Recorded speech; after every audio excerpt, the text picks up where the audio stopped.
লঙ্কা যা কুচিয়েছো, এই যে বন্ধুরা দেখে বলুন, একদম কোচানো মানে একদম যা কুচিয়েছে, ও মানে দারুণ কুচিয়েছে। এই কি পাখি ডাকছে ওখানে আবার? দোয়েল দোয়েল দোয়েল পাখি। চলো, এই যে মুড়ি খাওয়া সব সরঞ্জাম এসে গেছে। আছে এই যে এর ভিতরে সিঙ্গাড়া, এই যে সিঙ্গাড়া, আর আছে চপ। আর এইদিকে সব রকম মশলা নিয়ে নিয়েছি, বিন নুন, নুন, মশলা ভাজা, আর একটু তেঁতুলের আর এটা আছে চানাচুর, এটায় আছে টমেটো সস, এটা আছে ছোলা বাদাম, ছোলা আর আলু সেদ্ধ, আর এদিকে শশা কুচোনো, পেঁয়াজ কুচোনো, আর লঙ্কা কুচোনো। চল, মুড়ির টিনে মুড়ি তো আছে, এই যে মুড়ির টিনে মুড়ি মেখে নিই। চলো মুড়ি মেখে খেতে দিয়ে দিই, তারপরে আবার দেখো। চলো মুড়ি টুড়ি মেখে নিই। সারাদিন দেখো কী করছি, আশা করি ভিডিওটা ভালো লাগবে। রান্নাঘর থেকে ভিডিওটা শুরু করলাম, টিফিন খেতে খেতে ভিডিওটা শুরু করছি, টিফিন মাখার থেকে শুরু করছি ভিডিওটা। সকলেই দেখবেন, আশা করি ভালো লাগবে। চলো আবার নতুন ভিডিওটা দেখতে থাকো। এই বন্ধুরা, এই যে মুড়ি মাখা হয়ে গেছে, কর্তামশাইকে দিয়ে দিয়েছি, আমিও নিয়ে নিয়েছি। মুড়িটা দারুণ মাখা হয়েছে, হেভি খেতে হয়েছে না?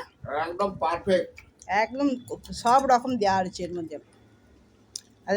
আজকে জবরদস্ত রবিবারের বাজার, সানডে স্পেশাল মুড়ি, একদম পারফেক্ট মাখা হয়েছে। আর মশলাও দিয়েছে, এই যে অনেক রকম মশলা দিয়েছে, সব বিন নুন, তারপরে সাদা নুন। রেলের ঝালমুড়ি ফেল, রেলের ঝালমুড়ি এত ভালো হয় না, ওখানে ছোলা সেদ্ধ আর একটু ভুজিয়া দিয়ে দিল, ব্যাস মশলা দিয়ে দিল, ঝালমুড়ি হয়ে গেল। এতে আমার অনেক কিছু পড়েছে, চানাচুর, ছোলা আলু সেদ্ধ, সিঙ্গাড়া, চপ, সব রকম, টমেটো সস। এটা বিকেলবেলা হলে আরো দারুণ হতো, তাই তো? বিকেলবেলা হলে আরো দারুণ খেতে। ঠিক আছে, চলো টিফিন খেয়ে নিই, আবার দেখি রান্নার কি জোগাড় হবে। আজকে রোদ উঠেছে, একদম জবরদস্ত রোদ উঠেছে, আর গরমও কাল থেকে প্রচণ্ড পড়েছে, প্রচণ্ড গরম পড়েছে। কালকে ফ্যানের হাওয়াও মানে মনে হচ্ছে গরম, এত গরম পড়ে গেছে।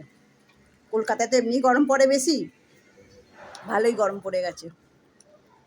চলো আবার দেখা হচ্ছে, চলো মুড়িটা খেয়ে নিই, টিফিন খেয়ে নিয়ে দেখি আবার কি রান্না হয়। চল আবার দেখা হচ্ছে। কি ও টিভি দেখলে হবে শুধু? কি রান্না হবে বলতে হবে তো। আমি টিভিতে আনাজ ঝেড়ে ফেলেছি, বলো এবার কি রান্না খাবে। টাটকা ফুলকপি এনে দিয়েছি, ফুলকপি দিয়ে আলু দিয়ে, আর বড় বড় মাছের লেজা আছে, মাছের লেজা আছে, হ্যাঁ তাই দিয়ে মাখো মাখো ঝোল, আর পাট শাক ভাজো। পাট শাকটা খুব টাটকা, পাট শাক একদম গাছ থেকে তুলে নিয়ে মনে হচ্ছে তুমি গাছ থেকে একদম কেটে নিয়ে এসেছো। হ্যাঁ, গাছ থেকে কেটেই এনেছি। ঠিক আছে, চলো তবে এটা দিয়েছে চাষির ঘর থেকে এনেছো মনে হয়, এটা একদম টাটকা টাটকা ফুলকপি। ঠিক আছে, মাছ দিয়ে আলু দিয়ে আর একটা কালিয়া টাইপের করছি মাখো মাখো। ঠিক আছে, সানডে বলে অনেক কিছু তো হবে না, বেলাও হয়েছে। ঠিক আছে, একটু মাখো মাখো তরকারি করি, খেতে বসে তখন আবার দেখবে কি কি রান্না করেছি। ঠিক আছে, হ্যাঁ রান্না বসিয়ে দিচ্ছি, বেলা হয়েছে, রান্না বসিয়ে দিই। বন্ধুরা চলে এসেছি রান্নাঘরে, ফুলকপি আলু নিয়ে চলে এসেছি। ফুলকপিগুলো একটু বড় সাইজের করে কেটে নিচ্ছি। ফুলকপি আলু দিয়ে হবে মাছের লেজা ঝোল, ঝোল না কালিয়া। পেঁয়াজ আলু ভেজে নিয়েছি, টমেটো দিয়ে দিলাম, তারপরে মশলা, গুঁড়ো মশলা পড়ছে, জিরে, ধনে, গরম মশলা, লঙ্কা, হলুদ, সব রকম যা ঝোলের মশলা পড়ে তাই পড়লো। এবার একটু নুন দিয়ে দিলাম, দিয়ে ভালো করে মশলাটা একটু কষে নিই, নিয়ে ব্যাস একটু জল ঢেলে দিই। জল ঢেলে আপনি মশলাটা সিদ্ধ হোক। বন্ধুরা কালারটা কীরকম এসেছে, একদম কালিয়া কালিয়া টাইপের কালারটা এসেছে না? এরপরে কপিগুলো একটু ভাবিয়ে নিয়েছিলাম, সেদ্ধ করে নিয়েছিলাম, মোদ্দা কথা সেদ্ধ করে নিয়ে এরপর একটু নুন আর হলুদ দিয়ে কড়াতে একটু ভেজে নিয়েছি। এরপরে কড়ায় তেল দিয়ে পাঁচফোড়ন দিয়ে ব্যাস হয়ে যাওয়া তরকারিটা এর মধ্যে ঢেলে দেবো, সম্বার দিয়ে দিলাম। তরকারিটা সাদলানো হয়ে গেল, এরপরে এর মধ্যে পড়ে যাবে ফুলকপি আর পড়ে যাবে মাছের ভাজা লেজা। তরকারিটা খেতেও দেখে মনে হচ্ছে যা দারুণ হচ্ছে, খেতেও মনে হচ্ছে দারুণ হবে। ঠিক আছে, সেটা তো সার্টিফিকেট আমার কর্তামশাই দেবেন। এখন রান্না তো সেরে নিই, আজকে রান্না আছে, রান্না এখনও বাকি আছে। শুধু একটা রান্না হলো, লেজা দিয়ে ফুলকপি আলু দিয়ে মাছের কালিয়া। বন্ধুরা কীরকম হয়েছে তরকারিটা বলবে। এরপরে ভাজছি পাট শাক ভাজা, তার জন্যে পেঁয়াজ আর কাঁচা লঙ্কা কড়াই দিয়ে দিয়েছি, আর কিছু রসুন থেতো করে দিয়েছি। এরপরে পাট শাকটাকে ভালো করে ধুয়ে একটু কুচি করে নিয়েছি, নিয়ে এবার কড়ার মধ্যে দিয়ে দিয়েছি পাট শাক ভাজা, সঙ্গে পড়লে একটু নুন। এবার একটু চাপা দিতে হবে, ব্যাস। এবার শাক ভাজাটা একদম পুরো মোটামুটি জল টল শুকিয়ে গিয়ে একদম মাখা মাখা টাইপের হয়ে গেছে। খাবার নিয়ে এসেছি, খাবার বেড়ে দিয়েছি, এসো।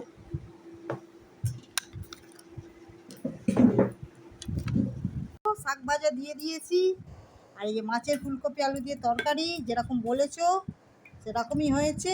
আর হয়েছে এই যে আমের টক, পাতলা করে আমের টক।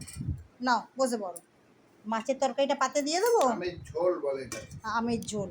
চলো বসে পড়ো, চলো খাও, তারপরে আবার কি নেবে দিচ্ছি।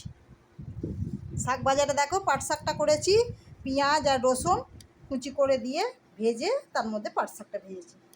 চলো, পাট শাক ক্লাস খেতে, হ্যাঁ পাট শাকটা খুব নরম ছিল। চলো, আর করেছি ফুলকপি আলু লেজা দিয়ে মাছের কালিয়া, ঝোল নয় কালিয়া করেছি, মাখো মা। ফুলকপি একটা খেয়ে বলো কিরকম হয়েছে। ভালো খেতে হয়েছে, একদম টাটকা ফুলকপির মতো। আচ্ছা ঠিক আছে, যেমন মিষ্টি। আর একটু রসা রসা দিই, বেশ বেশ ভালো লাগবে। আর একটা কপি দিই না, হ্যাঁ মিষ্টিও, মিষ্টি আছে, মিষ্টিও ও টেস্ট আছে, তাহলে টেস্ট আছে। আচ্ছা, ভাবছিলাম অসময়ে কপি, না একদম জলের মতো নয়, খেতে টেস্ট আছে। ঠিক আছে, চলো বন্ধুরা খাওয়া দাওয়া করে নিই, চলো।